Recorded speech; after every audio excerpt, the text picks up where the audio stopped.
All right, John. We are live. We're talking after the Bengals lost to the Steelers, 28-21. Bengals offense did its part late, getting a touchdown with about a minute left, but it just they let the Steelers just kind of slice through them like a hot knife, and they were the butter. And they lost another one. They lost another one, to an inferior team this year.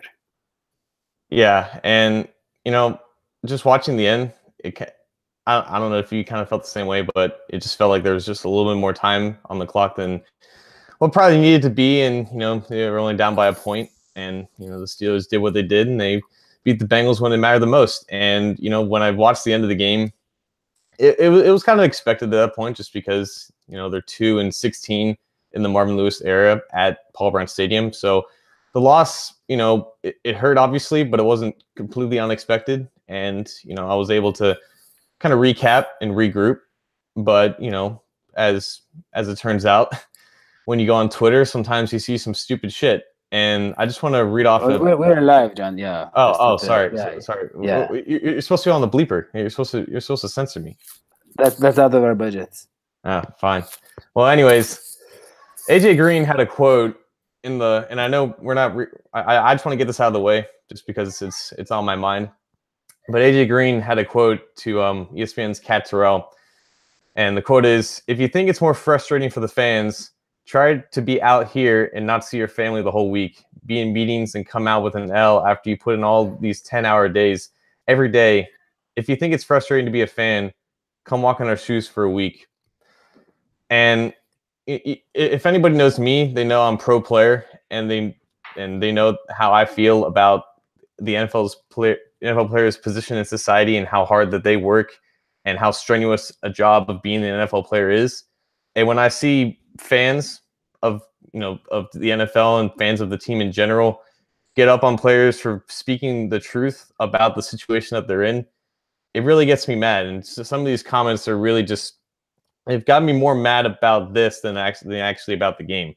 And one of those comments is, some of those fans work 8 to 10 hour days and get paid 1% of what you do and what you will do for the next 30 to 40 years. They spend their Sundays paying for a product that's disappointed them since the days you were born. Everyone has the right to be frustrated. That's a rare cop-out and backhanded statement. Try catching the ball while in your shoes, AJ. Bad drops today early. That's probably the weakest comment I've ever heard from AJ. I would think every fan would happily trade places for his talent and paycheck, even if it meant 10-hour days. I want to stop you all right now before you say even more stupid stuff. Your hours in a traditional office setting do not compare with the hours that an NFL player puts in and week out, especially at the caliber of an AJ Green. Okay, AJ Green didn't have the greatest day to start out. He still had 7 receptions for 85 yards, and he's still a part of a team that has continued to fail under pressure in these stress moments. It's definitely harder, 150% harder for them than it is for the fans, even for a fan like me. There's a reason why you, me, Hoji, whenever he gets here, and however many people watching this are watching this and are not in the locker room of a Bengals game, because they are not talented enough to play in the NFL. They're not mentally capable enough to put in the countless hours and days and months and years of rigorous training, mentally and physically, to play in the NFL. So if any of you ever want to add another player in the NFL for explaining the hard truths about the frustration about losing in the NFL, come at me first. I'll give you my address: 131 West Nixon, Cincinnati, Ohio. Find me in real life. They're in danger. You don't want to invite people. That's all I have to say about that. All right? I can talk about the game now, but I need to get it off my chest. Yeah, but we don't want the Steelers fans showing up at your door, John. Yeah. So yeah, I mean, honestly, you talk about the high pressure situation and all that. I think that I don't think that they suffered from that. I don't think that they played poorly. I just think they came up short, and I think the Steelers are, have an advantage. But isn't that the narrative of this game, though? Is that even if the Bengals do play well, the Steelers will just find a way to win, and that's exactly what happened? Yeah, it is, but they didn't play poorly like they have in prime time or in the playoffs, or they didn't look like a bad team, right? No, I mean, It looked- Dalton had a good Dalton yeah, had a good Don game. had a fantastic. I think both coordinators of Laser and Austin didn't exactly implement whatever game plan that they had to the best of their ability, because both offensive lines for the Steelers and the Bengals, they look like complete opposites. Like the Bengals running game looked completely bland and stale compared to the Steelers running game, which ended up with over 100 yards, 2 touchdowns. And Ben's offensive line protected him well, kept him off pressure for the entire game, and there were a handful of drive-killing sacks that Andy Dalton suffered, and that's why the Bengals didn't put up over 20 points until the final minute of the game. And it was just kind of that stark differences once again in this matchup in Paul Brown Stadium that was ultimately the difference. And I know fans will point at the missed call and the offensive pass interference in the final play of the game. They'll point at the phantom defensive holding against Drake Kirkpatrick. They'll point at the countless injuries that the Bengals defense suffered. Did you expect to get any calls against the Steelers in this stage? Because I surely didn't, and I don't think Bengals could have expected that either. Well, the goal line calls, the James Conner touchdown. Exactly, and there was that too. They worked in our favor. I mean, yeah. So like, I don't get blaming the refs for that one play. I don't get blaming the injuries when history kind of preceded itself in this scenario. I was personally offended by 2 calls. The Geno Atkins hold, which was not a hold, and why does Geno Atkins need to hold anybody when he can just throw them out of this universe, right? And the Cordy Glenn one, which was not a hold. I don't have the video of that, but yeah, we never got another look at that. And I tried it. They were showing it again, and I tried to capture it on my phone, and I got the end of it, and you can't really see, but it was not a hold. It was like his hands were on his chest a little bit, and then the guy threw his arms up and tried to get the attention, but it was not a hold. I don't know why they called that one. But even still, there wasn't any weak calls on like roughing the passer this game. So this was kind of like what took that place. But again, everybody should have expected some weak calls against the Bengals whenever they play the Steelers, or when any team plays the Steelers. That was just a given that was going to happen. It was the fact that for in the second and third quarter, when the offense couldn't put up more than 14 points, despite the defense doing its best when players were dropping like flies, that was the difference. They can't. The Pittsburgh defense isn't that good, and they didn't even really play that well today. The Bengals offense just looked really stale, and they couldn't do anything. The Bengals offense was stale? Yeah. I mean, I think Mixon had some good play. I think what we were missing was the big plays. The running game was non-existent outside of a couple runs early in the game. It was entirely out of condensed formations, going up, making it easier for Pittsburgh to just load the box and just stop them. There was no diversity in there. There was bad play calling. There was bad play calling. 100%. I agree with that. But I do think there was a couple of plays where I think Dalton, and I like this about Dalton, he was trying to get it to Uzama the way he does to Eifert, but it didn't. And you can see the difference. It's not the same. Yeah, I mean, but I like that he trusts his players. That's actually a good quality. I think that would be good. Dalton definitely played well today, and it was remarkable that I think he started 2 for 8, and like 4 of those incompletions to start the game were like drops. And he ended up finishing the first half with like 60% completion percentage and 2 touchdowns. It was quite remarkable, the turnaround that he had. Without John Ross, without Tyler Kroft, now going against the Steelers. Against the defense that usually plays well against him. But as the game wore on, Steelers started sending more complex blitz looks, and the offensive line just couldn't really hold up. And it was kind of proof that sacks can kill drives, and in this case, sacks kind of killed the game for the Bengals offense. Because yes, they put up 21 points, and they got the defense that lead the final game, but the defense, for suffering a multitude of injuries, they kind of broke when they least needed it, and that was unfortunate. Well, okay, I think the Steelers would have gotten the field goal because Boswell is pretty good, right?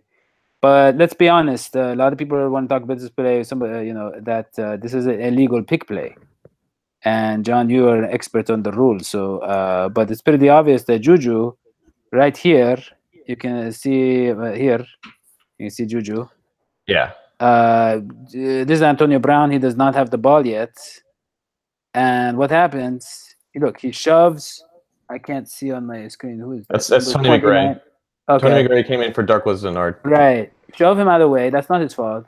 And of course, is that Drake Kirkpatrick doing nothing? Yeah. Yeah, Okay, yeah, so Andrew Hawkins actually broke this play down like about 10 minutes ago on Twitter, and he kind of yeah. explained everything that we need to know. And the first thing that we have with this play was the actual play call from the Bengals defense. On 1st and 10, mind you, they sent a zero blitz, and a zero blitz means you have everybody not playing man coverage on for the cornerbacks. They're blitzing on Ben Roethlisberger, so they had maybe 7-8 guys blitz on Ben, and what Ben being the veteran quarterback he basically goes right to the hot read, and the hot read is the receiver that is right where the blitz is coming from. So you had a 2-on-2 matchup with the Bengals and Steelers on the outside, but the Steelers motioned Antonio Brown to stack over top of Juju in the slot right there, right? So then you have William Jackson, McRae, man-to-man coverage, and so what the flag could have been was an illegal blocking downfield because the ball isn't released and Brown is and Smith-Schuster is already locked into McRae there. But even with that call, I think it's within 1 yard of the line of scrimmage, and Juju is basically within 1 yard. So I don't think it's as blatant of a missed call as it was the Steelers calling a perfect play against the Bengals defense and the Bengals defense not reacting according to time. Because if McRae plays with outside leverage on Smith-Schuster there, he can maybe disrupt that route a little bit better and give Jackson and Kirkpatrick a little bit more time to scrape over the top and stop Brown before he goes into the end zone. So I just think that, hoping for some type of call here on 15 seconds left with the game on the line against the Steelers, I think it's just a little bit too much to ask because football fans, more than anything, they just want the refs to stay out of situations like this. Yeah, and I guarantee you, if the Bengals did this, then no Bengals fan is right. I calling don't for have a like that. huge. I hate to say it, but Terrell Austin was supposed to be a superstar.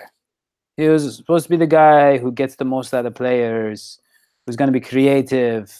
What did we get in Terrell Austin? It's been very up and down because but aside from a couple of games where they've had multiple turnovers, they've had a lot of lackluster performances. And yeah, maybe if that's Dark Wizenard instead of Tony McRae, maybe he makes that play or not. But regardless, it's up to Austin. It's up to the secondary coach to get those guys in the best position to make the play. And that's not an uncommon play. It's not something that the Steelers got from the back of their playbook. That's something that the Bengals could have game planned for. And because of the blitz call that they called on that play, it ended up being a worst case scenario. Yeah, this was the critical hold on Dre, and it was a hold. It was a hold. Yeah. Well, that's either called or it's not. It's not an obvious call by any means, but if the ref just happens to see it and happens to see, well, look how long. Yeah, but look how long he's. It's not that it's like that right. bad of a hold, but it goes on for a while. Yeah, and look at that. He got his hands on for a long time. Yeah, and it's up to Antonio to disengage from that coverage, and it's up to Kirkpatrick to kind of lay off once he's past 5 yards, and he knows that, and he can complain about it all he wants, but that's just going to get called in today's NFL. Yeah, but I mean, we couldn't stop the tight ends or the running backs, James Conner in particular, on defense. And this has been a theme with the Bengals franchise, not just Terrell Austin, but man, I mean, when you see guys like James McDonald specifically, like you just I haven't heard this guy. Who's this guy? The Grimace guy. I thought that he was the purple guy from the McDonald's cartoons. I'd never heard of him before. And so you have Grimace, and then you have Ronald McDonald, the other tight end, Vance McDonald. Oh, you're right. You see what I mean? Like, yeah, I had never heard of these people. Who is this guy? Xavier Grimble he's a tight end of USC, and I didn't even know he was still in the league. He's the third string tight end for the Steelers, but and he's just look at this. Tackle the man. Why are you trying to untie his shoestrings? Just tackle him. Are they trying to make him trip or something? Yeah, and the Bengals had trouble tackling Vance McDonald, Jesse James, because they ended up going way too high, and now in the rain, just trying to tackle at the shoestrings. I don't understand. Not a good day. What is that guy, like 250 or something? I mean, come on. Jesse James. I mean, the Cowboy. Yeah, I guess.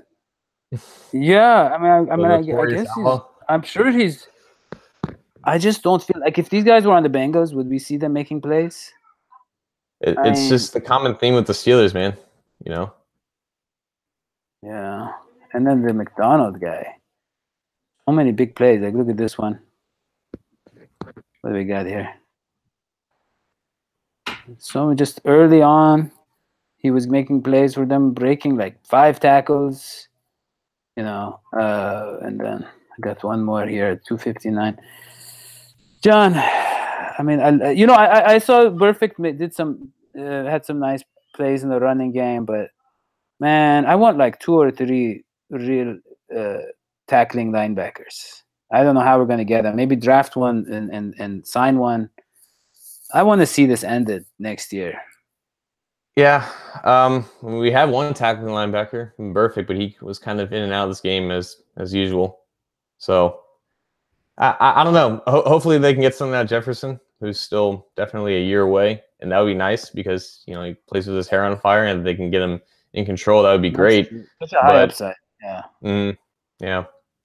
But I mean, it's up to Austin, man. It's up to Austin to learn from these mistakes. It's up to Laser to learn from these mistakes and just look forward to the next one. Because as Carlos Dunlap said, they're just trapped in a perpetual cycle of the definition of insanity, and that's doing the same thing over and over and expecting different results. They're not. I mean, Dalton. They made the same mistakes besides Andy Dalton's play. Yeah, exactly. That's what I'm trying to say. And Andy Dalton, no, but Andy Dalton, look, we had like an 80% chance of winning the game with a minute left. And not just random things or the defense or the sacks or the Reggie Nelson interceptions or the special teams because of Dalton. And that's like the first time I can remember that. So that's the kind of stuff I think in the playoff. Like this game could have gone either way, But I don't know. I feel a lot better than after other losses. The NFL doesn't count for good losses, man. No. I'm saying it's what I'm saying is. What I'm saying is that I got flack last week for saying that the Bengals aren't any different if they can't beat the Kansas City Chiefs on Sunday Night Football, and I got flack for that, saying, "Hey, if as long as they play well, maybe I have a little more confidence." Things don't change until they do. Okay, the Bengals didn't beat the Steelers at home. That's a fact. They played them well throughout the entire game. They had the lead with a minute left, but they still couldn't get the job done for similar reasons, and that's what we have to analyze. That's what we have to critique them about. Until those certain things change, we can't raise our expectations to get once again let down. It's the way that you lose. I like how they lost this time. It's different. Yeah, I can't. That's such a Marvin Lewis type thing to say. I can't get on board with it. Look, he's trained me well. John, I feel like we should just end the show because some people are asking about. Let's take some questions and then we end the show. We got Steelers fans in the comments. I love it. I think they're fans. They're people who watch our show. They became Steelers fans after this game. They were so. All right, so let's see. Well, first of all, this Andrew Sealer guy, John. Again, the guy. Yeah, shout out Andrew. You were on last week's show. You were on the Orange and Black Insider podcast. Definitely shout out for you. Yeah, you guys should hang out if he's in Cincinnati. Maybe you hang out with him. He'd really like that. Let's see. It was a good game. This is by the Hawk. He's a Steeler fan or former Bengals fan. Gave up 500 total yards, no sacks. Yeah, so the defensive line was supposed to be the strength this year. That has not been the case. But against the Steelers, I hate to make excuses, but I'm not very good with the offensive line and stuff, but I did see a lot of holds on the defensive line. So it's hard to evaluate the defensive line with that kind of stuff. Perhaps, but there's definitely some situations where they just let Ben kind of extend plays, and again, it's a similar thing. Yeah, we didn't get the kind of pressure that we expect, but it's one of the better offensive lines in the league. We are so injured. Vigil, Denard, Perfect, Andre Jackson. Yeah, we are, but they're mostly smaller injuries. I'm kind of more worried about tight end. I don't know if we're gonna pick up a tight end, but let's see. They weren't prepared for McDonald or Connor. Really? I mean, they could have put any tight end out there. And how are you not prepared for James Conner? It's the only running back that they have. Yeah. I mean, he's having an outstanding season too, We just can't tackle. Let's be honest. We can't stop any good running game right now. I say running game, not running back. So, if we're faced with good offensive lines, we're in big trouble. That's just going to be the way it is this season. We got to hope we have enough to beat teams, despite that. We got to outscore them. Okay. Any other questions you want to address here, John? I'm not seeing. What do we got? This is making my stomach hurt. Yeah, my stomach hurts a little bit more after this. John, do you think? Oh wait, that's injury again. Yeah, just to address the tackling issues. Like, it was raining, drizzling. Obviously, the Bengals had issues, but Steelers didn't really have issues tackling us. So it's just more of a Steelers fighting through contact kind of thing. You know, Bengals just again, like, losing Ross sucks, but Boyd definitely had a better game this week than he did against Miami, and I thought that was good. The 2 touchdowns that he had were really impressive. Again, that was a testament of Dalton, playing well. I think that the Bengals score more if they just use Mixon a lot better than they did. Just the common theme with Mixon in the Bengals offense is that when you condense everything, when you give the Steelers or any defense going up there a chance to just stay in their base defense and stack the box, they're going to beat the Bengals offensive line 9 times out of 10. Maybe one time Mixon breaks out with like a first down run, but most of the time he's going to get nothing more than just 2 or 3 yards every play.